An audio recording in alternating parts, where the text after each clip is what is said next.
자, 12월 6일, 오늘 마감 증시도 같이 한번 살펴보겠습니다. 양대 증시가 모두 하락 마감했습니다. 코스피는 0.56%, 코스닥은 1.43%, 양대 증시가 모두 하락 마감했는데, 오늘은 증시의 하락 자체에도 의미를 둘 수 있겠지만, 이 장중 변동성에 대해 생각해 볼 수 있던 것들이 많은 하루였던 것 같아요.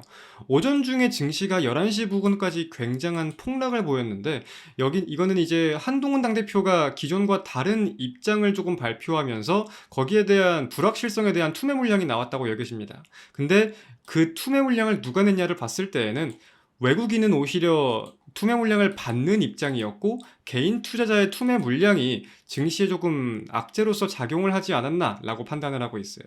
그리고 이제 오후 중에 나머지는 확실하게 우리가 알 수 없겠지만 오후 2시를 기점으로 반등이 나온 거에 대해서는 한동훈 당대표가 외신 인터뷰를 했는데 걱정 말고 한국장에 투자하라. 다 정상화 시켜놓겠다. 2차 계엄 무조건 막겠다.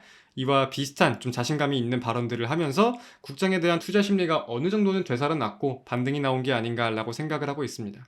그래서 이 분위기가 다음 주에도 이어진다고 하면은 이 분위기가 나올 때 올라갔던 종목들이 가장 빠르게 올라갈 수 있는 기조가 보이지 않을까라고 생각을 하고 있고요.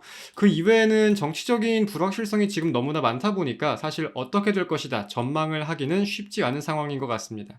가장 대표적인 일정이 이제 토요일 12월 7일이죠. 12월 7일에 국회의원들의 찬반 투표가 예정이 되어 있습니다. 300명 제적위원 중에서 200명이 동의를 해야 가결되는 그런 상황인데 각자 개인의 견해는 다르겠지만 결국은 한동훈 당대표의 입장에 따라서 국힘이 어떤 결정을 할지 여부가 중요한 상황이 아닌가라고 여론들은 조금 보고 있는 것 같습니다. 만약에 가결이 된다면은 180일 이내에 헌재에서 판결을 해야 되는데 지난번 박근혜 전 대통령 탄핵 당시 때는 국회에서 가결이 되고 나서 헌재까지 가는데 약 3달이 걸렸다라는 점 함께 우리가 생각을 해볼 수가 있겠습니다. 그리고 다음 주 미국 증시에도 중요한 일정들이 좀 많이 있어요. 일단 미국의 소비자 물가 지수와 생산자 물가 지수가 발표될 예정이고 국내 증시로 본다면 물론 이 정치적인 불확실성이 어떻게 될 것인지 여부가 매우 가장 많이 중요할 것이고 국회 본회의 일정도 이제 12월 10일에 상설 특검안이 처리되는 등 내용이 마무리가 어야 하는 시간들이죠. 그래서 이런 내용들 우리가 함께 체크를 해볼 필요가 있을 것 같습니다.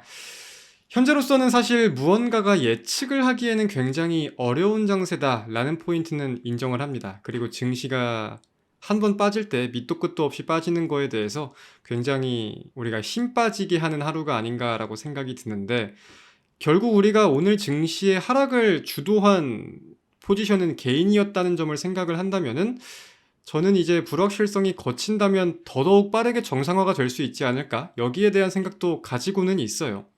아까도 말씀을 드렸지만 이런 불확실성이 거칠 때 오히려 탄핵이라는 내용이 빠르게 집행이 된다고 하면 저는 증시에는 호재로 작용할 거다라고 보는 사람이기 때문에 힘겨운 하루하루가 이어지고 있는 건 맞지만 결국 그 하락들을 다 두드려 맞고 계속 맞서 싸우면서 우리가 긍정적인 매매를 해왔다면 낙심하기보다는 좀 더 힘차게 하루하루를 보내보자고 생각을 하는 게 중요하지 않을까라고 생각을 합니다. 한 주간 고생들 많으셨습니다. 이렇게 마치겠습니다.